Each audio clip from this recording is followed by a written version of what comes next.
तीफी बाट साहब के बड़े भाई हैं ख्वाजा अजहर गुलशन साहब, वो ताजर हैं, उनका एक ऑडियो पैगाम, तो वो उसमें फरमा रहे हैं कि हमें शक है कि ये वहां से आएंगे, यहाँ पर उनको उनके साथी फिर छुड़ाने जाएंगे। कहानी बताई उन्होंने, फिर ये किसी कोई पुलिस वाला इनको लेने जाएगा और ये रास्ते में मार दिए जाएंगे। साथी की गोली से भी हो सकता है और पुलिस की गोली से भी हो सकता है। अब ये क्राइम कंट्रोल डिपार्टमेंट जो बना है, इस डिपार्टमेंट के बारे में तो अब यही आ रहा है कि साथी छुड़ाने आ जाते हैं। कहानी भी एक जैसी है, it's too much. Her story में साथी, हर रोज एक कहानी आती है, हर रोज टीवी पे खबर चलती है साथी बचाने आए और वो बस अपनी गोली से हलाक हो गया, साथी लेने आए वो चल गया, पिस्तौल चल गया, ये चल गया। अच्छा, एज एन इन्वेस्टिगेटर आपसे मैं ये सवाल भी पूछना चाहता हूँ, लोग जानना चाहते हैं क्योंकि बहुत सारी इसमें मिसकंसेप्शन है।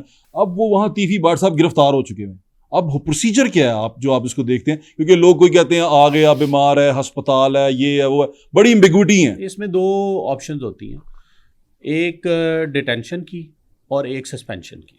डिटेंशन की ऑप्शन है अगर आप लेट से वो अप्लाई करता है वहाँ पे लोकल कोर्ट में, यूएई में, दुबई में, कि मैं जाने के लिए तैयार हूँ, मैं अपना फेस करूँगा केस, लेकिन मेरा रेड वारंट सस्पेंड करें और मेरी जो है वो मुझे जो है अपने टाइम पे जाने की इजाज़त दें, रीज़नेबल टाइम दें और फिर मैं जाके अपना पेश हो जाऊँगा। एक तो ये, और ट्रैवल करने की इजाज़त दें। दूसरी डिटेंशन की है।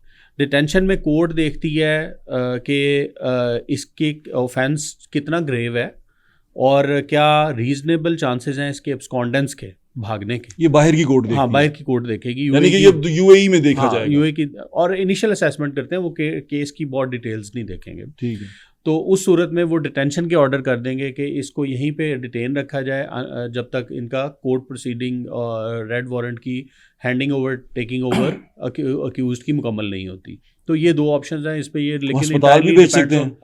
हॉस्पिटल भेजने की कोर्ट के अंदर, लॉ के अंदर प्रोविजन नहीं है, या सस्पेंशन की है या डिटेंशन की। अच्छा भाई, इसका मतलब ये हुआ कि जो रेड वारंट है वहां की कोर्ट उसको सस्पेंड भी कर सकती है और उस पे सजा भी, डिटेन भी कर सकती है। रेड वारंट के ऊपर सस्पेंशन का इख्तियार अदालत को है। अदालत को है, दो ही है ऑप्शंस उसमें, या सस्पेंशन है या डिटेंशन है, दोनों कोर्ट ने डिसाइड करने हैं। और ये इंटरनेशनल कोर्ट करेगी, यानी कि यूएई की लोकल कोर्ट करेगी। और उसमें वो दोनों सूरतों में उनकी इख्तियार है कि वो जब कर देंगे तो उसको इंटीमेट करेंगे थ्रू एफआईए हमारे पास, और कि जी ये लेट से हमने ऑर्डर ये सस्पेंड कर दिया है फॉर 15 डेज़, फॉर 30 डेज़, और 30 डेज़ के अंदर ये प्रोसीड करेगा। और उसमें भी आप ट्रैवल बैन भी कर सकते हैं उसका, कि आप इधर ठहरना चाहते हैं, आपकी तबीयत ठीक नहीं है, या आप जेन्युइन इंटेंशन है आप ज्वाइन करना है, या ट्रैवल की इजाज़त भी दे सकती है कोर्ट कि ले जाएं। हाँ, कि वो नहीं, वो अक्यूज को ट्रैवल की इजाज़त भी मिल अच्छा, सकती है। उनके ये अभी सवाल इसलिए आगे जाना क्योंकि आगे डिपार्टमेंट की बात आ रही है। उनके बड़े भाई हैं ख्वाजा अजहर गुलशन साहब, वो ताजर हैं, उनका एक ऑडियो पैगाम, पता नहीं अब उनका है कि नहीं है, मुबैना है, मैं उसे मुबैना ही कहूँगा क्योंकि उनके मैंने लफ्ज़ों के कहते हुए नहीं सुना, लेकिन ऑडियो है। तो वो उसमें फरमा रहे हैं कि हमें शक है कि ये वहाँ से आएंगे, यहाँ पर उनको उनके साथी फिर छुड़ाने जाएंगे। कहानी बताई उन्होंने, फिर ये किसी कोई पुलिस वाला इनको लेने जाएगा और ये रास्ते में मार दिए जाएंगे। ऐसा होता है? देखिए, नहीं, वो ऐसा नहीं होता।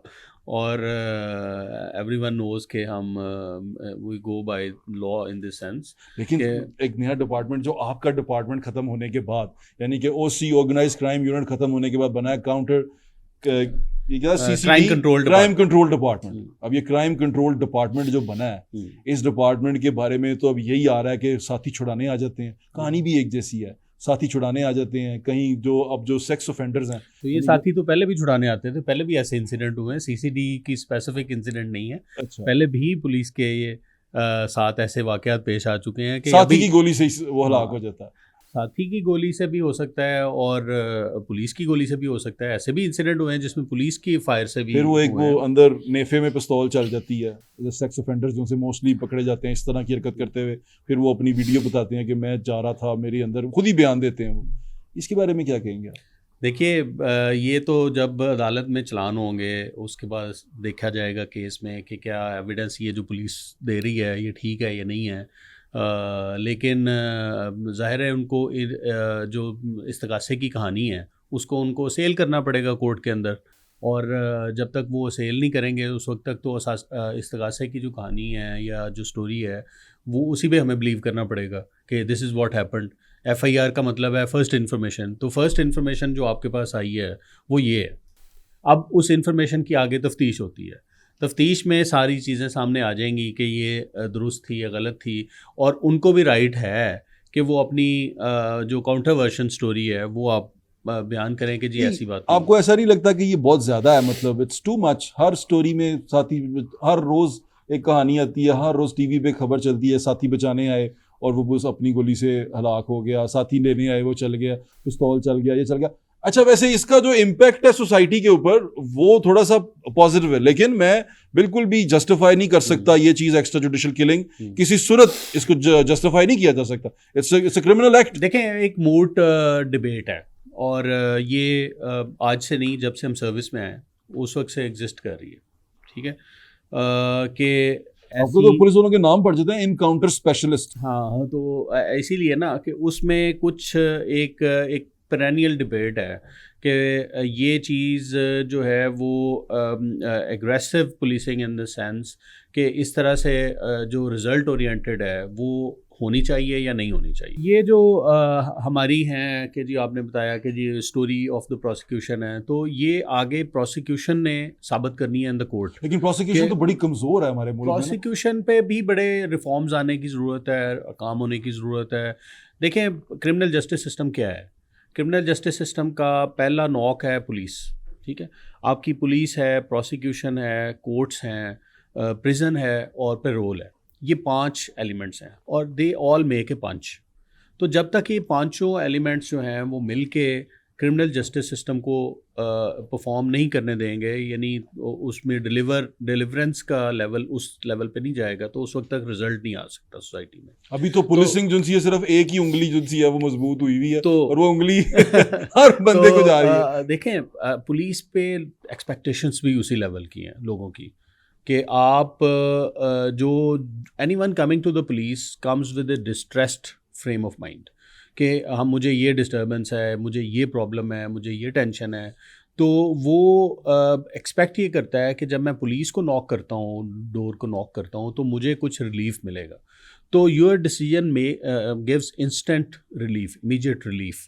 तो वो मेरे ख्याल में, क्योंकि जब by the time it reaches prosecution और रीचेस कोर्ट, तो बहुत मच वाटर है पास डाउन द ड्रेन, तो वो बहुत देर हो चुकी होती है। लिहाजा पुलिस से एक्सपेक्टेशंस हैं, तो पुलिस ने ही इस चीज़ को अचीव करना। ये चीज़ चीज़ को जस्टिफाई करती है कि एक्स्ट्रा जुडिशियल किलिंग हो जाए। No justification at all, no defence. मेरे ख्याल में हर चीज़ जो है वो by the laws, confines of law के अंदर होनी चाहिए। हाँ, अच्छा, बिल्कुल होनी चाहिए। अभी CCD की जो अभी रेपुटेशन है, इसके बारे में आपको क्या लगता है? ये OCU की माशाल्लाह CCD हैज़ डन वंडर्स। पहले OC देखें, it's a replication of OCU across Punjab. जी, ठीक है।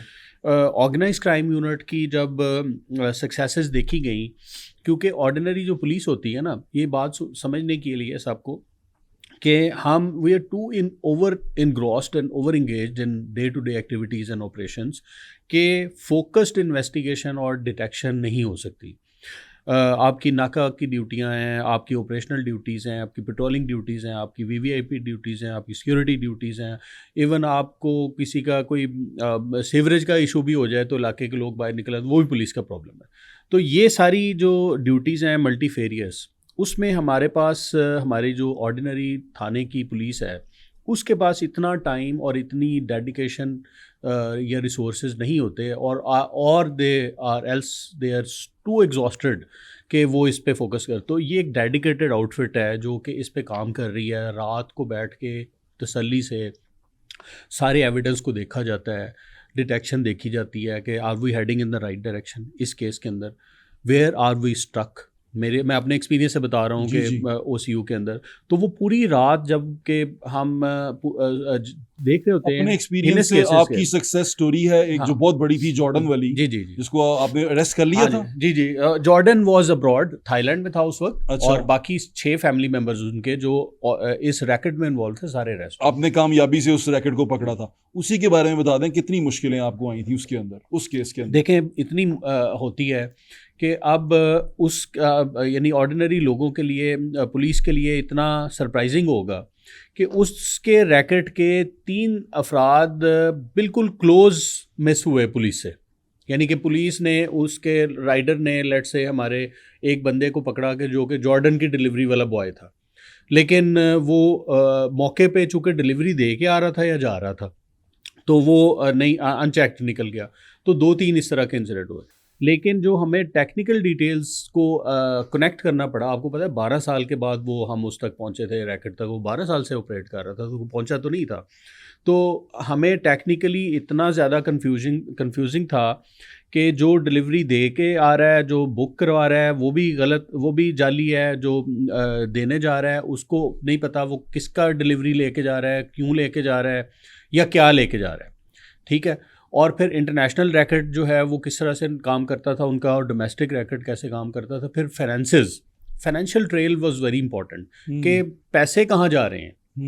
पैसे तो आ रहे हैं ना, तो वो किन किन अकाउंट्स में जा रहे हैं। क्या वो हुंडी यूज़ हो रही है, क्या वो मनी ट्रेल यूज़ हो रहा है, क्या वो कौन से बेनिफिशियरी अकाउंट्स हैं। वो मल्टीपल एक चेन थी जिसको करते करते करते करते एक्चुअली वी रीच्ड और unearth that racket through accounting details. अच्छा, मैंने वो सुना है तो, कि उन अकाउंट्स में कुछ ट्रांजैक्शन किसी सियासी पार्टी की एक बहुत बड़ी खातून, बड़ी तो नहीं, एक्टिव खातून की भी थी। उसमें काफ़ी अकाउंटिंग बीच में देखें ऐसी थी, ऐसा था? ऐसा नहीं था। वो यानी क्योंकि काफ़ी रैकेट के अंदर ना, फाइनेंशियल ट्रेल के अंदर कुछ इनोसेंट लोग भी आए थे। अच्छा, ठीक है, यानी कि वो नहीं था ऐसा। लेट्स से उन्होंने क्या किया कि आपके अकाउंट में पैसे गए हैं और फौरन निकल गए। ठीक है, ठीक है। तो अब ज़ुहेब को नहीं पता कि मेरे अकाउंट में पैसे आए हैं और निकल भी गए हैं। ठीक है ना। वो 5,000 आया और गलती से उन्होंने कहा कि जी ये फाइनेंशियल ट्रांजैक्शन बाउंस हो गई है। ठीक है ना। तो इस तरह की बाउंसिंग ट्रांजैक्शंस भी उसमें बहुत ज़्यादा यूज़ हो रही थी।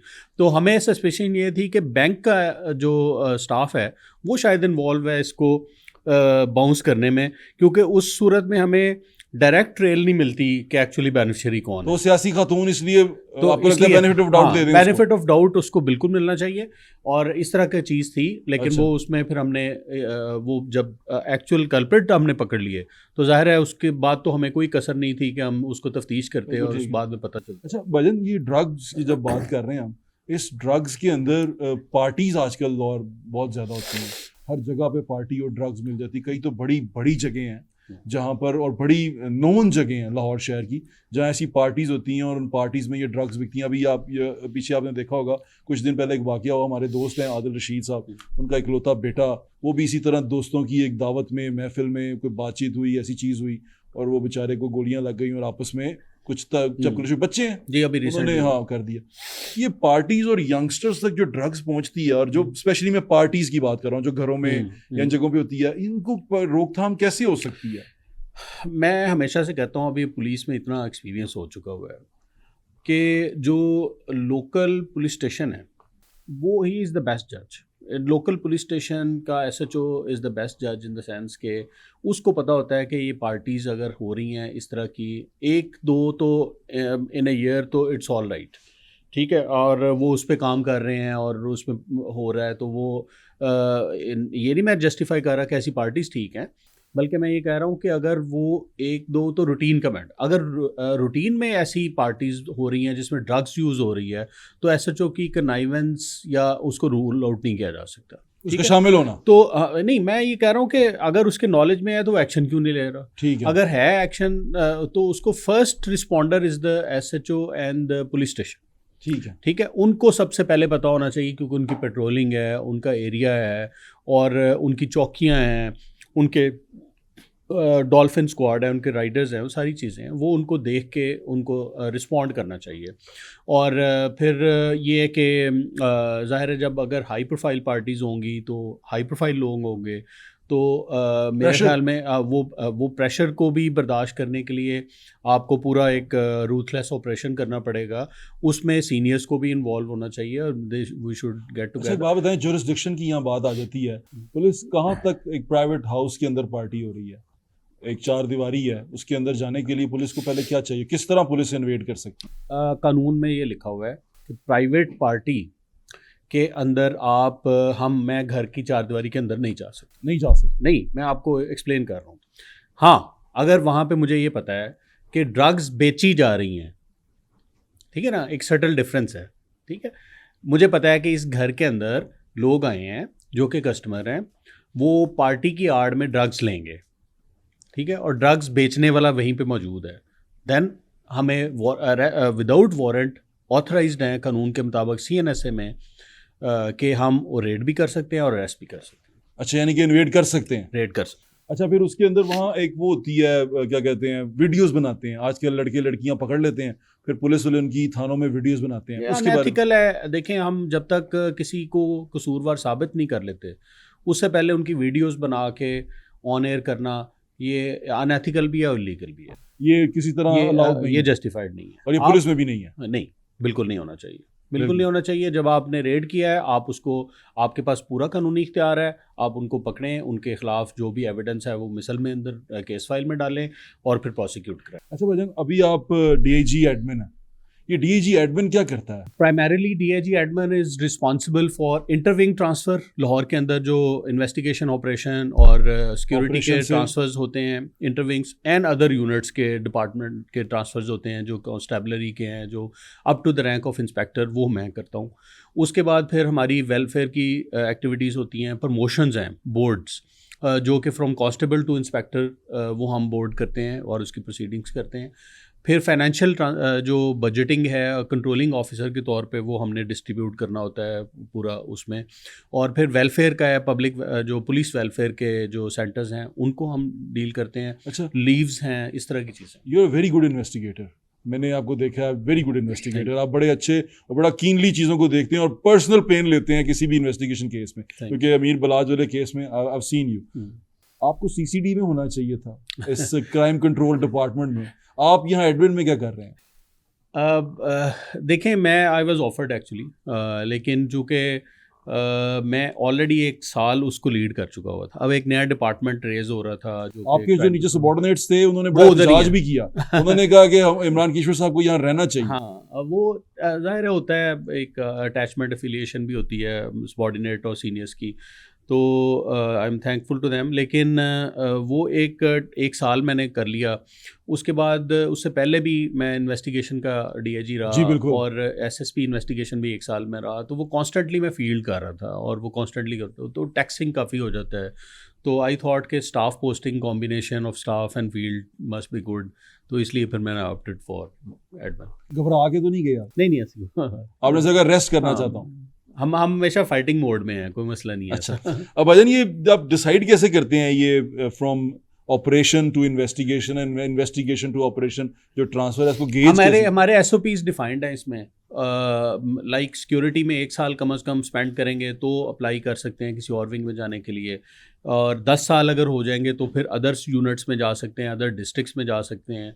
इसी तरह जो ऑपरेशन टू इन्वेस्टिगेशन है, कुछ लोगों की कंपैशनेट ग्राउंड्स होती हैं, कुछ के पर्सनल इश्यूज़ हैं जिसकी वजह से वो ऑपरेशन में या इन्वेस्टिगेशन में नहीं रहना चाहते, तो वो फिर मेरे पास आते हैं इन द ऑर्डरली रूम, और फिर उसमें मैं डिसाइड करता हूँ केस टू केस बेसिस। जी ठीक है। अच्छा, ज़्यादा बता दें कि अभी आपके पास थाने थे जो रेनोवेट हुए थे, मॉडल पुलिस स्टेशन बनाए, स्मार्ट पुलिस स्टेशन, वो अब जब शुरू में थे तो बड़ा अच्छा चल रहे थे, अब आहिस्ता आहिस्ता वो दोबारा उसी डगर पे जाना शुरू हो गए हैं, उनकी हालतें उसी तरह ख़राब होना शुरू हो गई हैं जैसे पहले ख़राब थी। अगर नए कारपेट बिछे थे तो वो कारपेट बस डल गए हैं, उसके बाद उसकी मेंटेनेंस के बारे में नहीं सोचा गया। जो पंखे लाइटें लगी थी वो उस वक्त लग गई थी, अब जब जल गई हैं तो दोबारा ठीक करने के बारे में नहीं सोचा गया। वो जो कॉन्स्टेंट रिपेयर और कॉन्स्टेंट मेंटेनेंस थी वो नहीं आई, वो वहीं रुकी हुई है।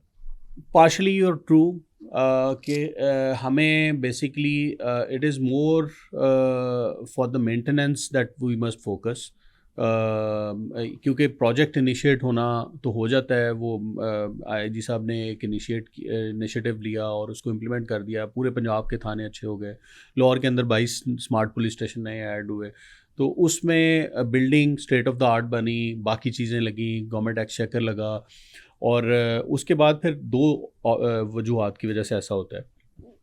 नंबर 1, मेंटेनेंस का बजट जो है वो रेगुलर इनफ्लो उसका डिस्टर्ब होता है, तो फिर ऐसा प्रॉब्लम आती है। नंबर 2, केयरलेस एटीट्यूड जो हमारे अपने स्टाफ का है कि वो अपनी चीज़ को अपने घर की तरह इस्तेमाल नहीं करते, तो उसमें उनकी ज़रूर सर्जनिश भी होनी चाहिए और उसकी करेक्शन भी होनी चाहिए। इस सिलसिले में एक डिटेल्ड SOPs डिफाइंड हैं कि आप 15 दिन के बाद SDPO ने उसकी इंस्पेक्शन करनी है, 1 महीने के बाद SP ने और DAG ने उसकी इंस्पेक्शन करनी है। तो वो पूरी एक इंस्पेक्शन रजीम डिफाइंड है। वो अगर होती रहे तो मेरा नहीं ख्याल कि ऐसा, अंग्रेज़ ने जो 1934 में पुलिस रूल्स बनाए थे उसमें आप हैरान हो जाएंगे कि यानी फीडिंग चार्जेस आपके जो इवन एनिमल जो कैटल पाउंड रजिस्टर था उसमें जो एनिमल्स के जो चार्जेस आते थे और उनकी फीडिंग के आते थे उसकी भी इंस्पेक्शन करते थे। तो वो यानी कि इतनी डिटेल से उन्होंने एक होमवर्क किया हुआ था कि एक एक चीज़ जो थाने में आएगी उसकी किस तरह से केयर की जाएगी और किस तरह से उसकी मेंटेनेंस की जाएगी। अच्छा भाई, आखिरी सवाल, आपके जो दोस्त थे, कॉलीग्स, आपके जो बैचमेट थे, वो मोस्टली DIGs हो गए? मोस्टली नहीं, मेरे अभी बैच के 3 लोग रहते हैं। 3 लोग रहते हैं? 3 लोग। वो बाकी के जो हो गए हुए हैं वो आपके बैच के तो हो गए हुए हैं, उनमें से मेरे से मतलब लियाकत साहब भी हैं? हाँ, लियाकत साहब भी हैं। और कौन है? मुंज़र मेहदी साहब। मुंज़र मेहदी साहब भी हैं। तो आपकी बारी कब है? ये कमिंग बोर्ड में इंशाल्लाह, ये नवंबर में approximately board is. Are you hopeful? इंशाल्लाह। चले, हमारी नेक तमन्नाएं और दुआएं आपके साथ हैं। अल्लाह ताला आपको कामयाब करे। Very good investigator. आपके वक्त का बहुत बहुत शुक्रिया। थैंक यू सो मच भाई। Thank you. मैं उम्मीद करता हूँ आपको शो पसंद आया होगा। अपने फीडबैक से हमें ज़रूर आगाह करें और जो हमारी कोई कमियां कुताहियां हैं वो ज़रूर लिखा करें मुहज़्ज़ब अंदाज़ में। अपना ख्याल रखें। इंशाल्लाह फिर मुलाकात होगी। अल्लाह हाफ़िज़। पाकिस्तान जिंदाबाद।